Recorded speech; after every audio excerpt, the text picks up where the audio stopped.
Migala. Si estamos asumiendo que la conciencia puede ser un proceso evolutivo, quiere decir que hay formas de conciencia menos evolucionadas, pero existen, ¿no? O sea, el perro y el gato, los chimpancés, tienen formas de conciencia que no llegan a la conciencia humana, pero son formas que han evolucionado como conciencias, ¿no? O sea, la otra es, si nada más estamos hablando que si la conciencia es netamente sensorial y es una interpretación sensorial que hacemos de la realidad, o sea, como proceso adaptativo, entonces quiere decir que también cualquier especie tiene la capacidad de generar conciencia, porque pues todos somos entes vivos que responden al entorno, ¿no? O sea, por eso creo que es fundamental partir de eso, porque, o sea, mucho de lo que se ha hablado de la conciencia es la vida adaptándose a su entorno, ¿no? Y entonces pasaron de utilizar herramientas como las que podría ser un murciélago, de utilizar un radar para ubicarse en el espacio, a generar una capacidad de abstracción del propio espacio y representarlo en su mente, bueno, una protomente, una conciencia, ¿no? O sea, es un mecanismo de la vida misma en la conciencia, ¿no? Pero sobre todo para sobrevivir, para alimentarse, para entender el entorno y a su vez tomar nutrientes de este entorno. Hace un par de días estaba leyendo una idea que me pareció muy interesante y que creo que puede poner una luz distinta sobre este tema de la conciencia, y era lo que comparten la conciencia, la información, la probabilidad y las ondas es que son independientes del sustrato. ¿A qué se refieren? Si tú tienes una onda de agua, la onda se mueve independientemente del sustrato que es el agua. La onda, las moléculas del agua principalmente van a subir arriba y abajo, pero la onda se mueve hacia adelante. Y no importa si es agua, si es alcohol, si es otro líquido, la onda se mueve en la misma manera. Depende del sustrato para existir, pero sus propiedades no son determinadas por el sustrato. Pasa lo mismo con la información. Cuando tienes una computadora, da igual si es una computadora de bulbos o una de transistores. Hace los mismos cálculos y si le pones 2 más 2 te va a dar 4, independientemente del sustrato. Por eso el sustrato lo único que va a hacer es que el proceso sea más rápido, pero la información es independiente del sustrato. Por eso cuando un programador tiene errores de código, principalmente no va a hablar de transistores, va a hablar acerca de código, porque el sustrato es lo de menos. Pero el David sí lo hace para justificar cuando la caga, güey. Dice, no, fue el transistor, no fui yo. El transistor te da 7. Yo no la cagué en la línea de código, fue el transistor. No, ya está pegajoso ese silicón, hay que cambiarlo. Pasa lo mismo con la probabilidad. Si tú tienes una moneda y la lanzas al aire 100 veces, vas a obtener siempre aproximadamente 50 águilas y 50 soles.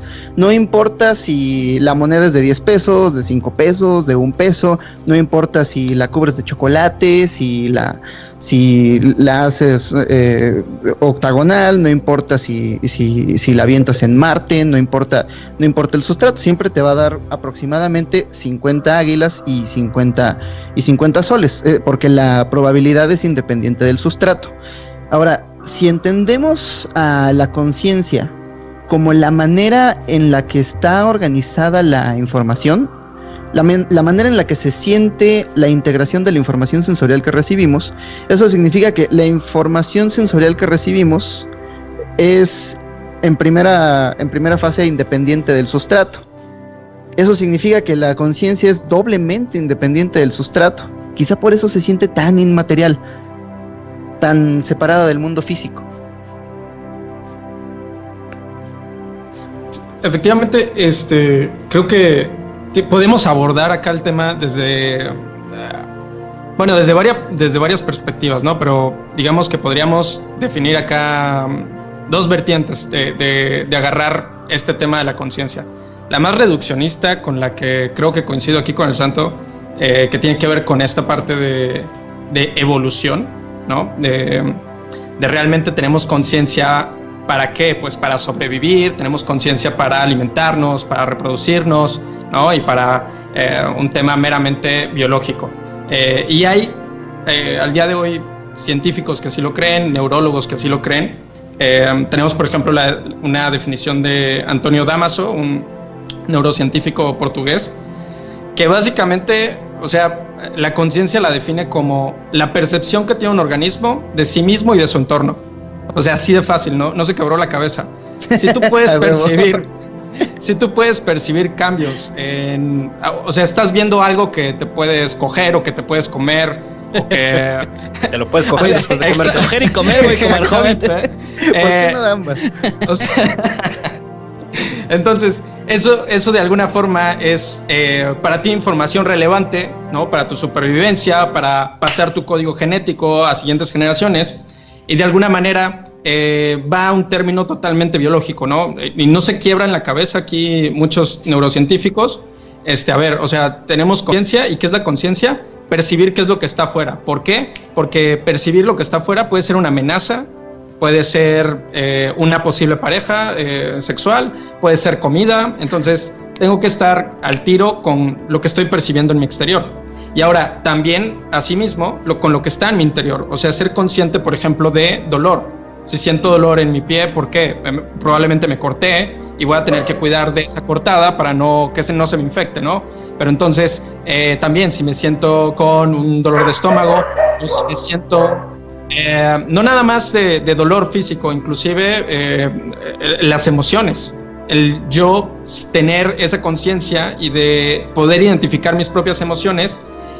¿Por qué? Porque las emociones al final del día tienen un tema biológico. O sea, tú estás triste y muestras tristeza para que los demás se compadezcan de ti y te digan, oye, ¿cómo te puedo ayudar? ¿No?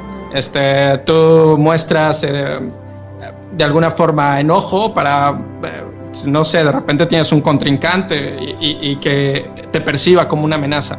Entonces, al final del día también te ayuda tanto en tener una conciencia de tu interior como tener una conciencia de tu entorno. Ese es como que el lado más sencillo por el cual podríamos agarrar la conciencia. Y luego ya viene, creo que ya el lado complejo, que es el que creo que emociona un poco más tanto al Hobbit como a David, igual y me equivoco, pero que ya se pone el pedo mucho más complejo, porque ya acá es como, ok, bueno, esa es la parte biológica, pero ahora, como bien dice Hobbit, yo estoy percibiendo señales físico-químicas de mi entorno, porque realmente en mi entorno no es que haya color, el color se produce en mi cerebro, no es que, no sé, un alimento huela dulce o que sepa salado, ese sabor está en tu cerebro. Entonces, tú lo que estás recibiendo o con lo que estás en contacto son elementos químicos, elementos físicos, que al final tu cerebro va a traducir en una experiencia. A lo mejor tú lo que estás probando es sodio, ¿no? Y hay partículas de sodio que están en contacto con las células, con las papilas gustativas de tu lengua, pero al final ese sodio resulta, el cerebro lo traduce como salado, ¿no? Pero ¿por qué? O sea, si son... es solo elemento que trae protones, electrones, carga eléctrica. O sea, cómo tu cerebro tuvo esa capacidad de traducirlo en salado. Y esto es lo que a mí, la verdad, me vuela la cabeza.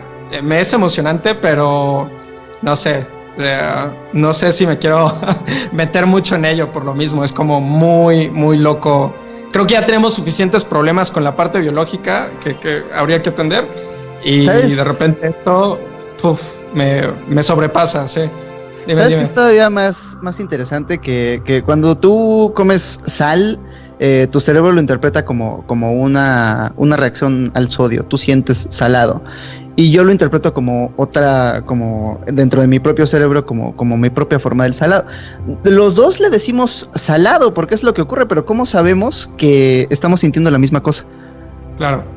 Es que, subjetivo, claro. Es que esa es la raíz de la conciencia en sí misma. O sea, por eso ahorita antes del micrófono platicábamos, muchachos, que sea la diferencia. O sea, una vaca, o sea, no va a decir esto es salado, güey. O un pony, ¿no? Que los ponis los ponen. Lo hacen, sal.